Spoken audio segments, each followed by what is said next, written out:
রাজনৈতিক দলগুলোর সংক্ষিপ্ত সংস্কার প্রক্রিয়া একমত হলে আগামী ডিসেম্বরে নির্বাচন হবে। আর বিস্তৃত সংস্কারে একমত হলে নির্বাচন হবে জুনে। রাষ্ট্রীয় অতিথি ভবন যমুনায় যুক্তরাজ্যের বাণিজ্য উপদেষ্টা ব্যারনেস রোজি উইন্টারটনের সঙ্গে বৈঠকে এই কথা জানান প্রধান উপদেষ্টা অধ্যাপক ডক্টর মোহাম্মদ ইউনূস।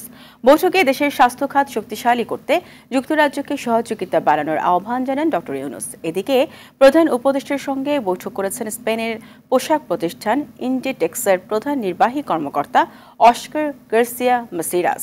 এ সময় ইন্ডিটেক্সকে বাংলাদেশে পোশাক শ্রমিকদের স্বাস্থ্যসেবা ও সুবিধায় আরও বিনিয়োগের আহ্বান জানান প্রধান উপদেষ্টা।